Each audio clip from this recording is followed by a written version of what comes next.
So, good morning. Welcome to Daily Practice with Nikhil. So, we are here today to talk about something I suspect we all have a degree of experience with. Something that keeps many of us company far more than we'd like. This relentless churning, the planning, the worrying, the rehashing, the reliving.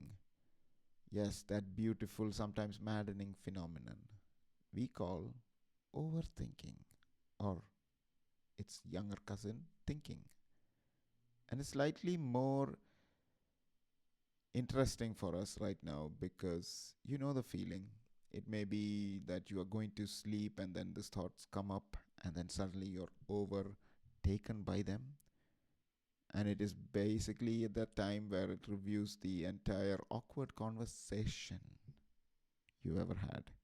Or perhaps you thought about that email, or before you even finished reading it, and their mind is already written 10 different replies and predicted 5 potential disasters and decided your career is over. So these are the kinds of catastrophic thinking we have. And yeah, I know that feeling too well actually. This isn't a sign of us being broken, and it's not something which means that we have to fundamentally change who we are. It's natural as breathing. It's a sign that we have something in common. We have a human mind. We have this incredibly powerful, complex, and often noisy instrument. And this mind, as many traditions speak of the mind, and some traditions call it the monkey mind, leaping from one thought to other, just like a monkey jumping from tree to tree, and the concept of Maya, the illusion of our perception and thoughts.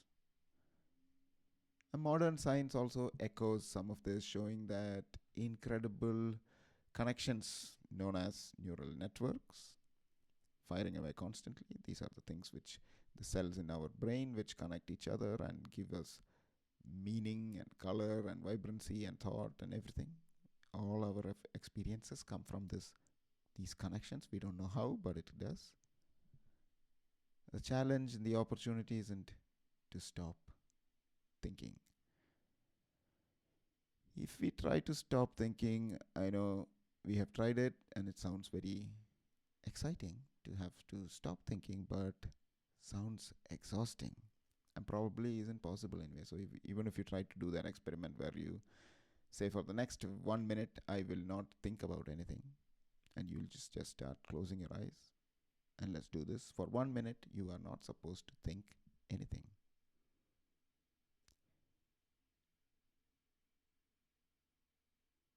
Already your mind starts, or the silence. You're thinking about what is happening, what may have happened, where your mind is maybe tomorrow, yesterday, past, future, present.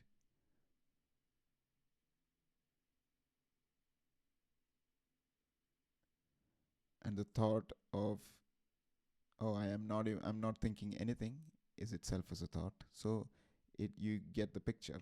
We try to stop thinking, it's not possible. And we know this, but we sometimes need a little bit of a practice to see that we know this. So to move from being this possessed by our thoughts and to become gentle and wise in ourself, how do we do this? So let's explore this together now, through not through some rigid way, but I think we can ask ourselves some simple yet profound questions. Questions that can gently shift our perspectives and open the door for different ways of being with our minds. So, in today's practice, I invite us to ask these questions. So, if you have a pen and paper, please write it down. If you don't, it's also okay. You can just reflect on these questions. So, the first question that often arises when we sit with this internal noise is simply, what is this? Really? What is the true nature of this mental chatter I call overthinking, or we all call overthinking? Let this question settle. What is this? Close your eyes. Just notice what it is. We often treat our thoughts as solid facts, don't we? As absolute truths of ourselves or others and the world. And when we look closer, are they? Or are they more like ever changing cloud patterns? Are they more like water in your hands? When you try to hold it, it just escapes and forming and changing shapes depending on the circumstance. So, are they drifting by, evolving, dissolving? Often, the expression used is the boundless sky metaphor, and your thoughts are simply the clouds and the weather patterns passing through. Sunny thoughts, stormy thoughts, foggy thoughts, they all arise and pass with spaciousness of the sky. And the crucial aspect is you are not the weather, you are the sky. The noisy chatter, this overthinking, is the weather patterns. Sometimes when we look at the sky, we attach ourselves to these mental weather patterns than actually the vastness of the sky or the universe. It's a process happening, not a statement of who we fundamentally are. It's not a process. It's the mind doing its function, often on autopilot. And we start to see these thoughts as thoughts. And that's the first step. So, what is it? What is this thing?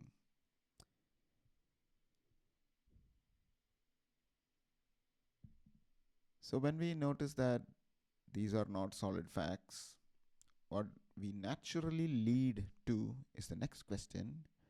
Okay, if I can't switch this off, and honestly, who wants a completely blank mind all the time, which is interesting, then what's the alternative to being swept away? And the alternative isn't stopping this river of thought, it's learning to stand on the riverbank, it's cultivating awareness, it's noticing the thoughts without jumping in, it's catching yourself rehearsing that argument in the shower for the 10th time and just gently saying, ah, there's the argument rehearsal thought. Okay, let's get back to the shampoo. And this is the kind of intervention or stoppage or pause we need when we encounter these thoughts. Because we are habituated in these thought patterns, it is very difficult for us to notice when we are out of sync. So by what that I mean, by that what I mean is when we are in this loop of this overthinking, it is very difficult for us to get out of it unless we interrupt the pattern and say something which is really challenging the narrative. And that's when we can take hold or grip that thought pattern. So next time you're rehearsing that argument, just catch yourself. Oh, it's an argument thought. Oh, it's about that person. It's not even about me. It's about someone else. And I am thinking about that. This is exactly what has happened to me over the last few days, where I was obsessed about someone else's behavior towards someone else. And I was wondering, why this person is doing that to that person. Why can't they all just get along? And then again, I came to the realization it was nothing to do with me. And it took me a few hours. And I went through all the gymnastics and mental arithmetic on how to best be for all of them. But in fact, I can never be for, I can never be there for them if they are not open for what I can offer, is what I took away from that exercise. So I invite you to take that idea and see whether it fits in for your perspective. That these are just thoughts, and when we catch these thoughts, we interrupt the pattern, and the skill of noticing without judgment, as we call it in mindfulness, we train our awareness. It's seeing the thought like, I am not good enough, and recognizing it as though it is a thought pattern, perhaps an old dusty one, so letting it be. But why does the mind get stuck in these loops? This brings us deeper. What am I really seeking and avoiding through all this overthinking? Often, underneath these ideas, we are desperately trying to feel safe. We may overthink worst case scenarios to feel prepared. We replay the past, trying to find a way it could have gone differently, seeking a sense of control over what's already happened. We crave that certainty in a world that offers very little of that certainty. So, it is often a coping mechanism or a strategy rather than any effective management of fear or vulnerability. And many spiritual paths talk about attachment, the suffering that comes from clinging too tightly to outcomes, to certain identities, to control. Our overthinking is often fueled by this clinging. We are trying to mentally build a fortress of clarity or certainty. But imagine that we are using the materials, we are using our worries, analysis, and they just can't crumble. Because none of it has inherent rigidness or steadiness or strength, because they are all dependent on insecurities, weaknesses, and one of those things can easily crumble the fortress of overthinking or clarity. So, what does this constant mental construction cost us? So, this is a vital question we have to ask. What are the costs, the drains on my energy, peace, and presence caused by overthinking? Think about it. Overthinking is exhausting. It's like running a marathon inside your head. It steals your precious energy, leaving you depleted. It pulls you out of the moment you are actually living. You're with your family, but your mind is miles away, literally miles away, because you might be in a different continent. It creates physical tension in your body. It can make you irritable, anxious, absent. The cost, quite literally, is your life unfolding right now, being missed while you are trapped in the maze of the mind. Now, don't get me wrong, we may have to plan the future, we may have to work on that project and think about things which are happening, but that is when you do those things. Use the mind to think, project, come up with plans in a more stable, sustainable way, but not from a place of lack. So, energy flows where attention goes. If your attention is constantly on worries and what ifs, that's where your vital energy is going. So, if we can't stop it and just noticing, and noticing is the first step, then how can I actually relate differently to these thoughts, especially the sticky, difficult ones? So, this is where we start training the mind. So, gently training like any training of your physical being or training in your practices, we train the muscles of patience and we train repetition. You are the awareness behind the thoughts. You can choose where to place your attention, and this is a wonderful skill to have. So instead of getting on the train of thought, or even if you are on the train of the thought, please get out next stop. Please find a pause. So if you are thinking about someone else not acting properly, just interrupt yourself saying, I love myself. And then that actually triggers another response. It's like, oh, why did you just say that? And then you say, I really do love myself. And it'll be even more shocking because you have just been telling yourself these stories about how unworthy, unlovable we are. And then suddenly you're just saying, I'm lovable. What is going on? And then you say, I love myself. And then the mind goes again. What are you talking about? This has never been happening. What is the meaning of love? You don't understand anything. I love myself. That is just being ridiculous. And then suddenly you're off that train. You're on another train, which is to find love. And in that instance, in that example, after a while, the mind will succumb and understand that you are lovable.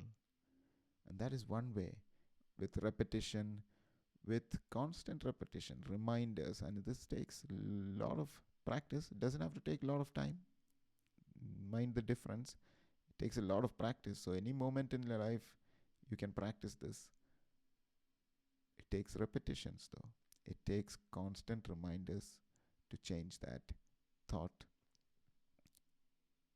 that loop. So anytime you notice this, say something which is really true to yourself and you want to practice and you want to cultivate those thoughts. I am patient. I am kind. I am accepting. I am wonderful. And it doesn't have to be just an I statement, it can be any statement just to interrupt that train of thought.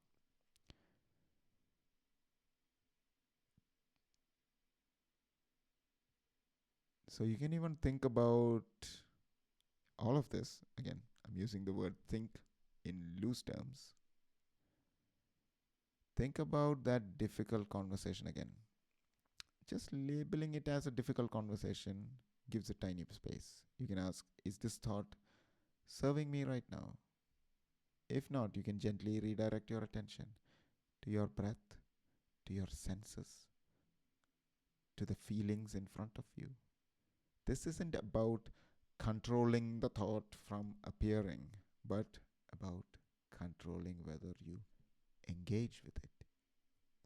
This process of learning to guide your attention, to choose your focus, to discern between helpful and unhelpful thoughts, that's what I mean by moving from being controlled by your thoughts to skillfully working with them.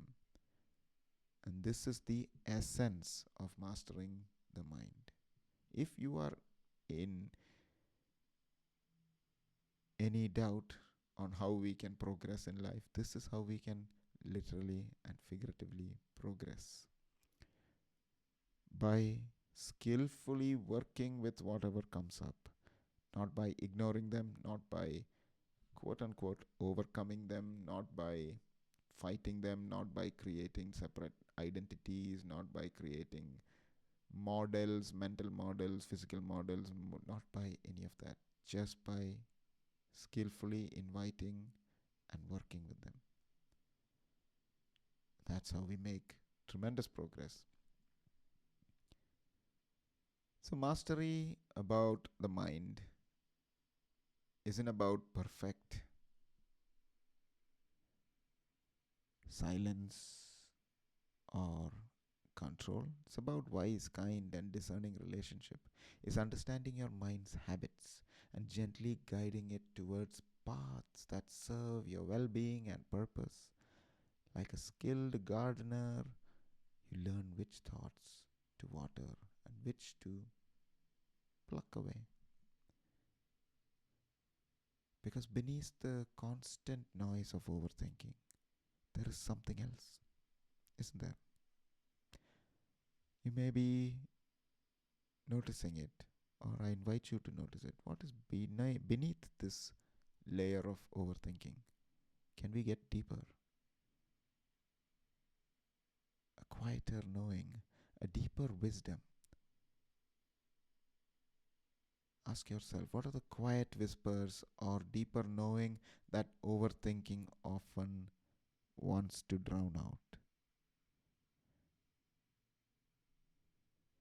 You may have had this feeling that overthinking tried to argue you out of something else, or felt a creative spark, then suddenly, buried under layers of doubt and analysis, you may had an overthinking monologue, and then you silence your intuition, wisdom, creativity, and the simple aspect of peace in the present moment. These are the quiet whispers. They require space, stillness, and willingness to listen beyond this mental clamor. Your mind's capability is not just churning out thoughts, it has incredible capacity to heal, transform, and grow. For insight, creativity, compassion, learning, and bringing intentions into reality. So let's ask, how can I consciously direct my mind's incredible energy towards creation, peace, and purpose rather than just endless worry? So think of your mind like this powerful spotlight.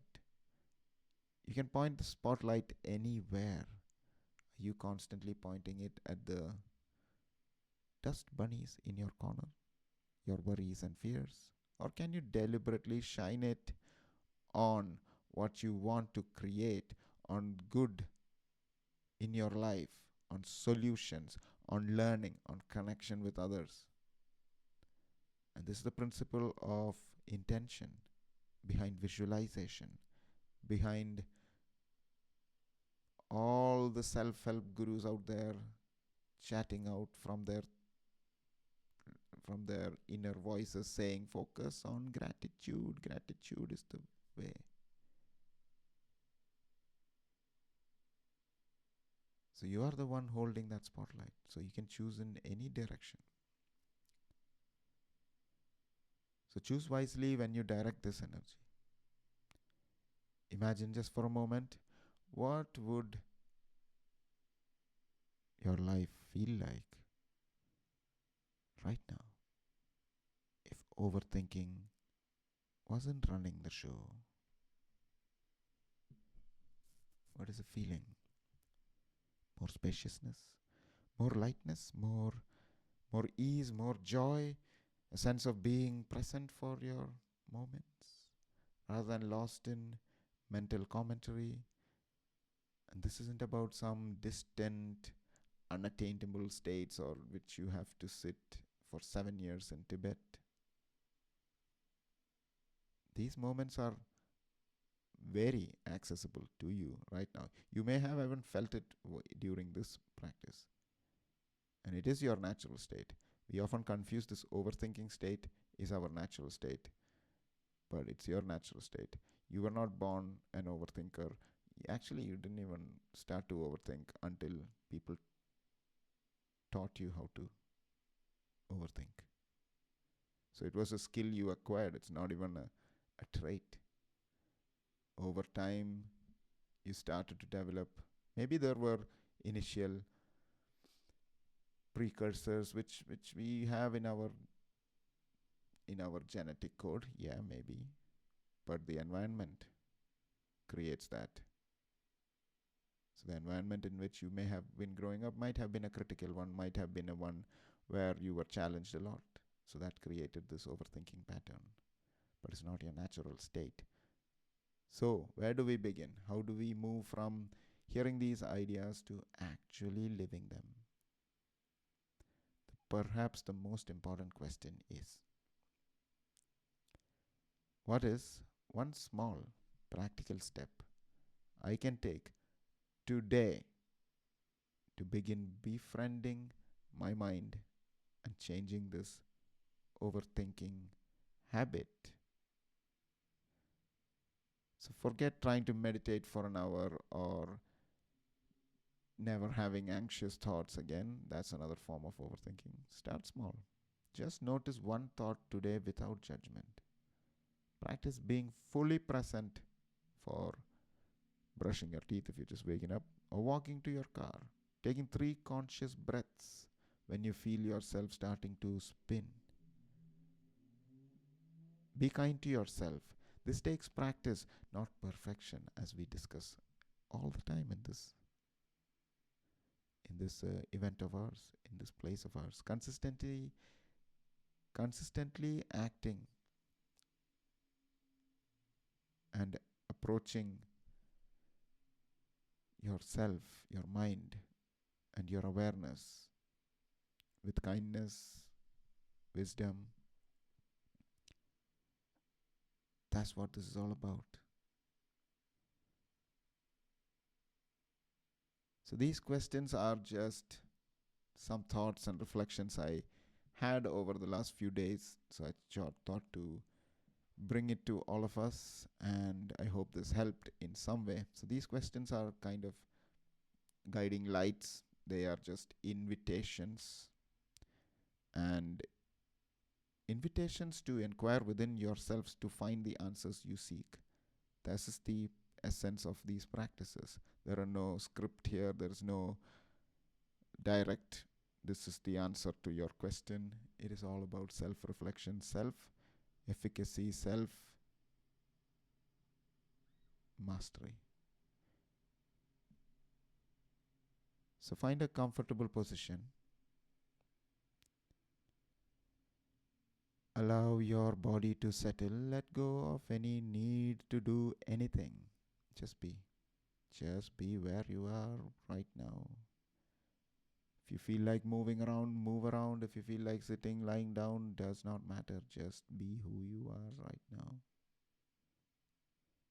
If closing your eyes is convenient, if not, you can leave your eyes open, however you feel right now. Bring your awareness now to your breath, feeling the gentle rise and fall of your chest or belly. Maybe even placing your hand on your heart or belly. Air moving in, out. The breath is an anchor, always here, always in the present moment. Now gently bring your attention to the thoughts that are present. Like clouds drifting across the sky of awareness, just notice them. There's no need to engage with them or change them or judge them.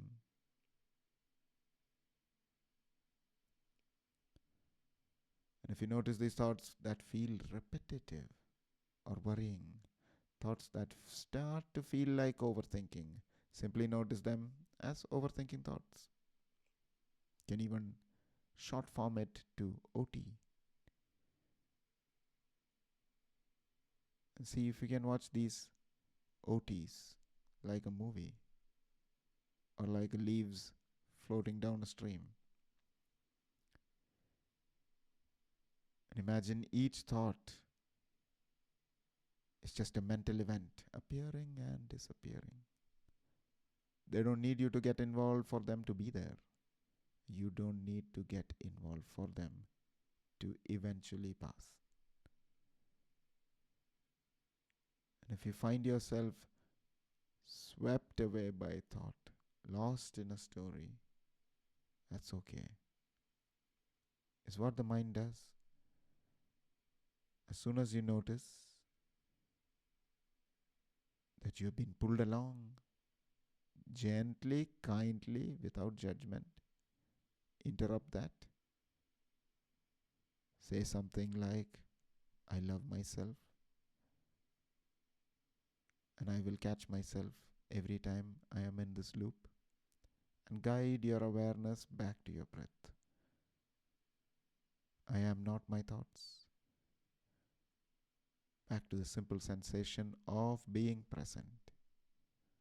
Rest here for a few moments, simply breathing. Noticing thoughts, returning to the anchor of the breath, whether you get distracted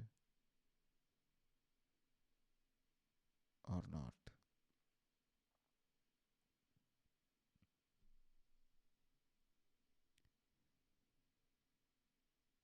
Now begin to deepen your breath slightly. Feel the support of the ground beneath you. Bring a gentle awareness back to your body sitting here.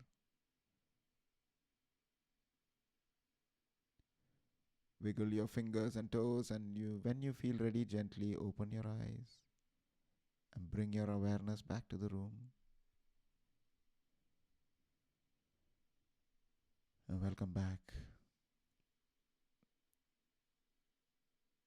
And I hope that offered a taste of that spaciousness that is always available to you, right here beneath the noise. Remembering this, that you are not your OT, or you are not your T. You are not your overthinking, you are not your thinking, you are not your thoughts. You are something beneath that. So these things are happening on top of your mind state. You are the awareness, you are the conscious vastness within the universe. You are the awareness that can notice overthinking. That's who you are. Your mind is not a cruel master, but a powerful force that, with gentle, consistent guidance, can be directed towards peace, purpose, and genuine thriving. Keep asking these questions, keep practicing moments of awareness, and be incredibly over the top, kind, and patient with yourself on this journey. Every time you notice your mind is wandering into these thought patterns, simply make that a point to love yourself more and gently guide it back. You are building not only mindfulness but also cultivating a love for yourself, and that helps you change the narrative with your overthinking. So, thank you for walking this path with me today. Keep breathing, keep noticing, keep thriving. This has been Daily Practice with Nikhil, and I hope to see you again pretty soon. Take it easy. Bye for now.